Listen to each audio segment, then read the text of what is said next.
जय हिंद दोस्तों, नमस्कार सभी भाइयों को। साथियों, कोई भी ऐप लोन लिया है, ईएमआई नहीं भरी जा रही है, समझ में नहीं आ रहा कि जो लोन कंपनीज है अब वो क्या करेंगी। कॉल्स आएंगे, लीगल नोटिस आएंगे, क्या वो लोग आपके घर पे आ सकते हैं या फिर किसी तरीके की कोई पुलिस कार्रवाई आपके ऊपर हो सकती है। ऐसा बहुत सारे मेरे सब्सक्राइबर मुझसे पूछ रहे हैं।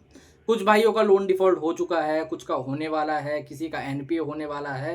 वो लोग अक्सर यही चीज़ें पूछते रहते हैं और वो लोग ये बोलते हैं कि सर हमारे ऊपर कोई केस तो नहीं कर देंगे, कहीं पुलिस की कोई कार्रवाई तो नहीं कर सकते। कहीं लोग हमें एक दो मेरे भाई उन्होंने तो मेरे से ये भी पूछा था कि सर ये लोग कहीं मुझे मेरे को मारेंगे पीटेंगे तो नहीं, मेरी फैमिली वालों को तो फ़ोन नहीं करेंगे। ये लोग आखिर क्या क्या कर सकते हैं। आज जो वीडियो है वो स्पेशली जितने भी लोन्स के ऐप हैं, जो भी आप ऑनलाइन लोन लेते हो ना बैंक छोड़ के, जैसे बैंक तो एक बार के लिए ऑर्गेनाइज वे में काम भी करती है थोड़ा बहुत, मतलब उसमें उतनी खास प्रॉब्लम नहीं होती है। लेकिन जो जितने भी ऐप्स हैं वो लोग बहुत ज़्यादा दिक्कतें देते हैं लोगों को, और डायरेक्टली वे में नहीं देते, इनडायरेक्टली वे में देते हैं। आज उसी के बारे में बात करेंगे। ए टू जेड तक आपके साथ क्या हो सकता है, उसके बचाव में आपको क्या करना है, एंड में आपके साथ क्या होगा, सेटलमेंट कितने दिनों में होगी, कितने परसेंट में होगी, क्या लीगल केस हो सकता है, होगा तो क्या होगा, ये सारी चीज़ें आपको मैं बताऊंगा। ठीक है, तो दोस्तों वीडियो शुरू करने से पहले मैं आप सबका हर्ष कुमार आपके अपने चैनल लोन डिस्ट्रॉयर में आपका स्वागत करता हूं। अगर लोन संबंधित कोई भी प्रॉब्लम है, कोई लीगल नोटिस आया है, कॉल्स बहुत ज़्यादा आ रही हैं, विजिट रुकवानी है, कॉल फॉरवर्डिंग की सेवा लेनी है, कोई केस हो चुका है, या फिर ऐसी कोई भी लोन संबंधित कोई भी प्रॉब्लम है, सलाह लेना चाहते हो, हमारे ग्रुप में जुड़ना चाहते हो, कॉल बुक करवाना चाहते हो, ऊपर नंबर आ रहा है, व्हाट्सएप पर मैसेज कर सकते हो। ठीक है, व्हाट्सएप के माध्यम से हमसे जुड़ सकते हो। ओके, अब वीडियो को शुरू करते हैं।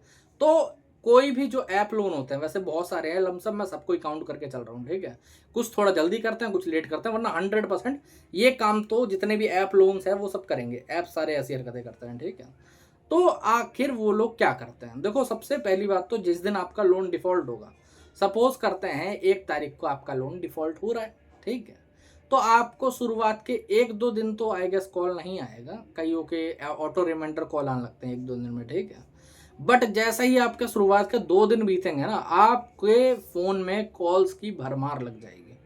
आपको दिन में अगर 10 जगह लोन आपके हैं तो हो सकता है कि आपको दिन में 100-100, 200 कॉल्स आए, समझ रहे हो। अगर कई लोग नंबर बंद कर देते हैं तो उनको व्हाट्सएप पर फ़ोन करा जाता है। तो इसका एक्चुअली में तोड़ क्या है, इस पे आप लोग किस तरीके से इसको संभाल सकते हो। तो देखो, रिकवरी की कॉल्स पे बात करना एक कला होती है, मैं आप लोगों को बताता हूँ। ठीक है, आप लोग नॉर्मली जैसे किसी से बात करते हो ना, आप लोग एक गलती बहुत ज़्यादा करते हो। फ़ोन उठाया, हाँ जी सर लोन मेरे को पता है, मेरी ईएमआई नहीं जा पा रही है, मैं ट्राई करता हूँ सर, मैं भर दूंगा जैसे भी हो पाएगा। ठीक है, मैं आज नहीं तो कल कुछ दिनों में ऐसे ही लोन भर दूंगा। आप 1-2 दिन में वहाँ से आवाज़ आती रहेगी कि भाई साहब नहीं नहीं भरना तो पड़ेगा, ये तो करना ही पड़ेगा, ये तो ऐसा ही होगा, आपको लोन तो भरना ही पड़ेगा जैसे तैसे करके। आप गलत इंसान पे पूछ रहे हो कि सर लोन मेरे को इतना टाइम दे दीजिए। जो वहाँ पर सामने बंदा बैठा हुआ है उससे आपको कोई भीख मांगने की ज़रूरत नहीं है, उसको कुछ भी समझाने की ज़रूरत नहीं है, क्योंकि वो सिर्फ एक ऑटो डायलर पे बैठा हुआ बंदा है जिसको फ़ोन्स बज रहे हैं। उसको आपके पास उसकी कोई जो आपकी डिटेल्स है ना वो भी उसके पास नहीं है एक्चुअली में। ठीक है, वो खाली उसका काम इतना है, सर पेमेंट करवा दो, सर पेमेंट करवा दो, सर पेमेंट करवा दो, सर पेमेंट करवा दो, इतना बोलना है। तो आप उसको समझा के अपना सर ही मार दो दीवार पे, और कुछ नहीं करते हैं।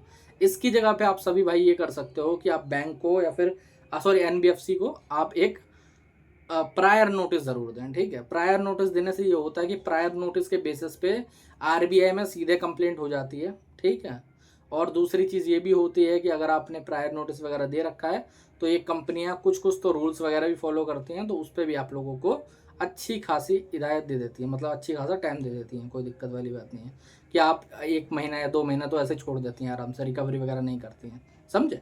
ये चीज़ फ़ायदा देती है कि आपको कुछ टाइम भी मिल जाता है रिकवरी से सुलटने के लिए, और कॉल्स वगैरह थोड़ी कम आती है। प्रायर नोटिस का एक बेनिफिट ये भी होता है कि भाई साहब आगे चल के आपके ऊपर खास लीगल कार्रवाई नहीं हो सकती है, क्योंकि आपने इंटीमेशन पहले से दे रखी थी, बता पहले से रखा था कि भाई साहब डिफ़ॉल्ट होगा, मेरे को ये पक्कड़ परेशानी है। ठीक है, जो आपका मेडिकल इशू हो या फिर कोई भी दिक्कत हो, समझ रहे हो। अब कई भाई लोग ये बोलते हैं कि सर हमें कॉल पे बात करना तो आता नहीं है सही तरीके से, या फिर हम कहाँ से सीखें। तो मैंने कुछ वीडियोस डाल रखे हैं अपने चैनल पे, वरना अगर आपको बिल्कुल ही बात नहीं करनी है तो ज़्यादा बढ़िया ये रहता है कि आप कॉल फॉरवर्डिंग ले लो, ठीक है, चाहे तो हमारी ले लो या फिर किसी और यूट्यूबर की, किसी और बंदे की, जिस पर तुम्हें भरोसा हो, समझ रहे हो, वो ज़्यादा बेनिफिट वाला होता है। और 1-2 महीने ऐसे कॉल चलाओ, उसके बाद आप कंप्लेंट वगैरह आरबीआई में करके कॉल्स वगैरह बिल्कुल रोक सकते हो। अगर आपको पहले 100 कॉल्स आती थी तो अब 10 आएंगी, फिर उसके बाद 5 आएंगी, ऐसे होता है, समझ रहे हो, कंप्लेंट्स करने के बाद। कुछ कॉल्स उनको करनी पड़ती है, क्योंकि होता क्या है ना कि उनको सिस्टम में दिखाना पड़ रहा है। अब जब वो लोग आपको पता होगा कि जो एजेंसी है, ठीक है, वो एनबीएफसी या फिर बैंक से जुड़ी हुई नहीं होती है, समझ रहे हो, वो अपना थर्ड पार्टी रहती है। अब उस थर्ड पार्टी को कुछ ना कुछ तो दिखाना पड़ेगा कि भाई साहब मैं 2-4 कॉल उठा रहा हूँ या फिर बात करवा रहा हूँ उनसे, कस्टमर से बताना पड़ता है ना, वहाँ पर दिखाना पड़ता है।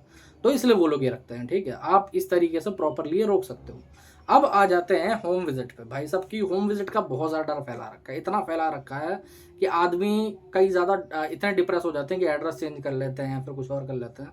वैसे अगर कोई नॉर्मल रहने वाला आदमी है जो कि एड्रेस चेंज कर सकता है, तो मैं ये सोल्यूशन देता हूँ एक्चुअली में, ठीक है, कि आप कर लो, कर सकते हो तो कर लो, वरना इसको रोकना बहुत आसान है, ठीक है।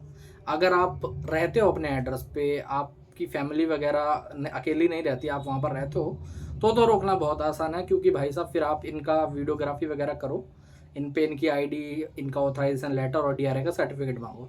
अगर तीनों में से एक चीज़ भी नहीं है तो आप सीधे इनको अपने घर से भगा सकते हो।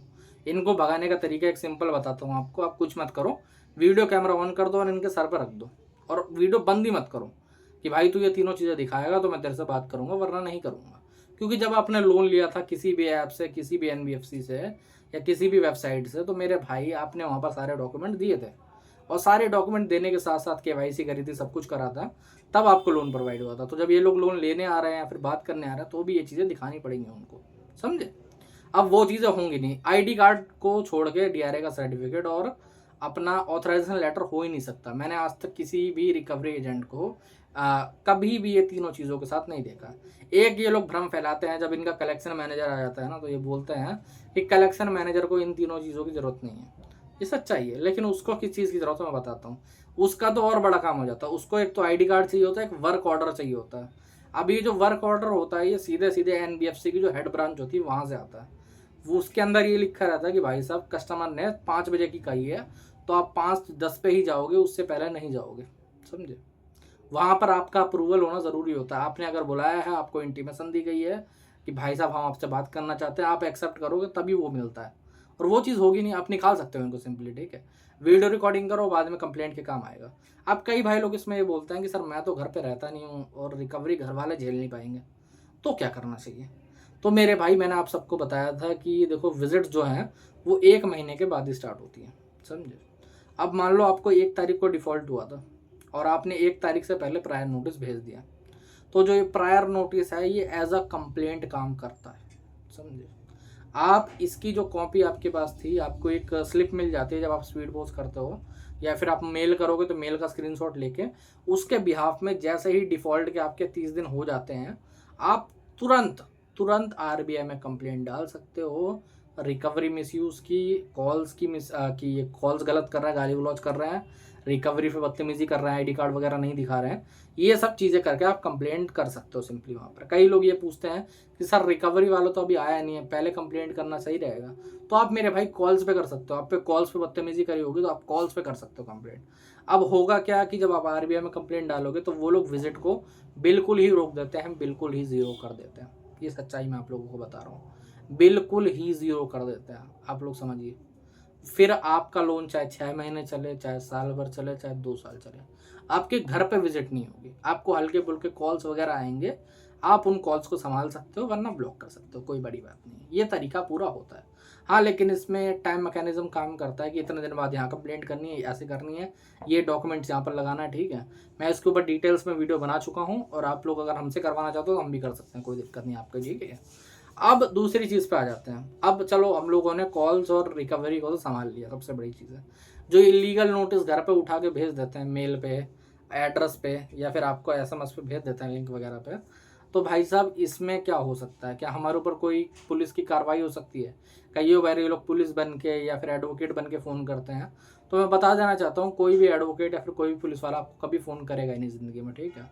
ये लोग ये सुअर के पिल्ले एक्चुअली में रिकवरी एजेंट ही होते हैं, जो एक डेस्क पे बैठे होंगे 2 आदमी, यहाँ से पुलिस बन के फ़ोन कर रहे होंगे, यहाँ से एडवोकेट। आपको उनसे बात करने की कोई ज़रूरत नहीं है, समझे। आपको कोई लीगल नोटिस आया है, कहीं से भी आया है, आप उसको पहले चेक करो वो प्रॉपरली वैलिड है कि नहीं है, वो सही है कि नहीं है, उसमें साइन मोहर कहाँ से आया है, पैनल से आया है, कोर्ट से आया है, क्या है, वो चेक करने के बाद आप उसका रिप्लाई लिखवाइए। अगर आर्बिट्रेशन का नोटिस है, आर्बिट्रेशन वो लोग 100% है, हर एक लोन में हर एक कार्ड में करते हैं। आर्बिट्रेशन का नोटिस आएगा, आप उसमें कंसेंट मत दो, अपनी ऑब्जेक्शन दे दो, आर्बिट्रेशन की प्रोसीडिंग स्टार्ट ही नहीं होगी, कोई दिक्कत वाली बात नहीं है, समझे। यहाँ पर बात खत्म हो जाएगी। आगे कोई रिकॉल नोटिस होता है, सेक्शन 25 का, चेक बाउंस का, ऐसा कोई भी नोटिस होता है, वहाँ पर भी रिप्लाई दीजिए, आपको परेशानी नहीं आएगी, आपको दिक्कत नहीं आएगी, समझे, नॉर्मली तरीके से। और आगे कोई केस वेस पे आप लोग डरते हो, बोलते हो कि सर केस हो जाएगा, सेक्शन 25 का केस कर देंगे, ईसीएस बाउंस का, और वो अपना चेक बाउंस का केस कर देंगे, फॉर्जरी का केस कर देंगे, तो क्या होगा। मैं बता देना चाहता हूँ मेरे भाई, आपने कोई जुर्म नहीं करा बहुत बड़ा, ठीक है। ये जो ऑफेंस है ये सेम डे बेलेबल ऑफेंस है, और ये 100 में से 1-2 बंदों के ऊपर ये केसेस करती है बैंक डराने के लिए, ठीक है। आप ज़रूरी नहीं कि आपकी किस्मत इतनी ख़राब हो कि आप 100 में से 1-2 बंदों में हो, ठीक है। और अगर हो भी मेरे भाई तो भी डरने वाली कोई बात नहीं है। आपकी जो पहली 1-2 डेट्स होंगी, लॉयर वहाँ पर चला जाएगा, आपके नाम पे वो सब ले लेगा, ठीक है, डेट्स वगैरह। आपको खाली एक बार बेल लेने की ज़रूरत पड़ेगी। अगर बेल भी नहीं लेना चाहते हो तो कोर्ट के अंदर भी सेटलमेंट हो जाती है, आप वहाँ से भी सेटलमेंट कर सकते हो, समझे। वहाँ पर भी सेटलमेंट के लिए अप्रोच कर सकते हो, बिना बेल के भी आपको सेटलमेंट मिल जाएगी।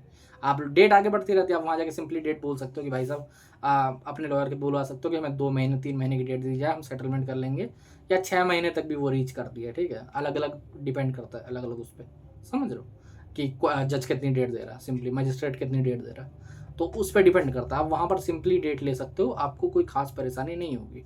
रही बात डराने की, सेटलमेंट कब होगा, क्या नहीं होगा, क्या दिक्कत है, तो मेरे भाई जैसे ही आपका लोन एनपीए होता है, मतलब 94 डेज आपके डिफ़ॉल्ट को होते हैं, तब से ही आपका सेटलमेंट का प्रोसीजर स्टार्ट हो जाएगा। आपको अगर एक अच्छा ऑफर चाहिए तो कम से कम आपको 6 से लेकर 9 महीने के बीच में वेट करना पड़ेगा, तब जाके आपका लोन राइट ऑफ होगा। जितनी भी एनबीएफसी है उनका लोन राइट ऑफ इसी के अंदर होता है। आपका लोन राइट ऑफ होगा, और राइट ऑफ के बाद आपको आराम से 20% के अंदर सेटलमेंट मिल जाएगी, ठीक है। आप उनसे बात करिए, मेल्स वगैरह लिखिए, आप सेटलमेंट रिक्वेस्ट लेटर डाल सकते हैं, आप प्रायर नोटिस वगैरह ज़रूर दें, नोटिस के रिप्लाई ज़रूर दें। कोई भी लीगल चीज़ अगर आपको आती है तो आप उसका रिप्लाई ज़रूर दें, ठीक है। आप कॉल्स छोड़ सकते हो, आप विजिट संभाल सकते हो, लीगल नोट चीज़ों को आपको संभालना पड़ेगा, ठीक है। जो भी चीज़ होती है, जिस नोटिस को जैसे रिप्लाई दिया जाता है वैसे रिप्लाई लिखवा के आप भिजवाइए, ठीक है। और प्रायर नोटिस ज़रूर दें, ताकि आपको आगे फ्यूचर में कोई दिक्कत ना हो। ऐसे ही करके आगे चल के आपकी सेटलमेंट हो जाएगी। आपको सेटलमेंट से पहले कोई पैसा पे करने की ज़रूरत नहीं पड़ती है। लेटर इशू होता है, वेरिफिकेशन होती है, साइन सिग्नेचर वगैरह होता है, उसके बाद ऑनलाइन तरीके से पेमेंट होती है। तो आपको डरे घबराने की ज़रूरत नहीं है। ये जो पूरा प्रोसीजर रहता है ये पूरा सिक्योर रहता है। बस आपको अपना दिमाग ख़राब नहीं करना है इन सब चीज़ों में कि भाई ये कैसे होगा, वो कैसे होगा। कई लोग बहुत ज़्यादा हाइपर हो जाता है, अपना बीपी बढ़ाते रहते हैं, ये करते हैं वो करते हैं। तो आपको ये करने की ज़रूरत नहीं है। आप बिल्कुल समझ के चलें, बिल्कुल टेंशन फ्री होकर चलें, आपको दिक्कत कभी भी नहीं आएगी इसके अंदर, ठीक है। एनबीएफसीज के लोन बहुत ही आराम से सेटल हो जाते हैं, बहुत दिक्कत नहीं होती है। एक मैं आप लोगों को बताना चाहूँगा, ये लोग कई बार क्या करते हैं, कॉन्टैक्ट लिस्ट वगैरह में फ़ोन करते हैं। तो मेरे भाई, मेरे चैनल का जो ज्वाइन बटन है, ठीक है, उसके अंदर मैंने वीडियोज़ वगैरह डाल रखे हैं। एक छोटी सी मेंबरशिप आप लेके कर सकते हो, देख सकते हो वहाँ पर, ठीक है, वीडियोज़ वगैरह।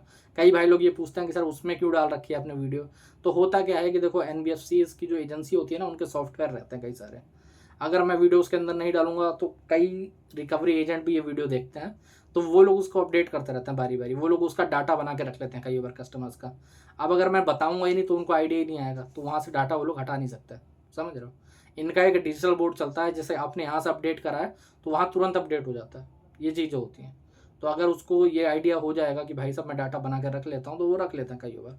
फिर कस्टमर को परेशान करते हैं बहुत ज़्यादा। क्योंकि मेरे को प्रीवियस में ऐसा चीज़ें हो चुकी हैं, इसलिए मैंने उसको वीडियोस को एकदम संभाल के रखा हुआ है अंदर। आप लोग वहाँ पर जाके देख सकते हो, ठीक है। और कोई दिक्कत परेशानी आती है, कोई प्रॉब्लम होती है, तुम्हारा भाई यहाँ पर बैठा हुआ है, ऊपर नंबर आ रहा है, व्हाट्सएप पर मैसेज कर सकते हो, ठीक है। आज के वीडियो में इतना ही।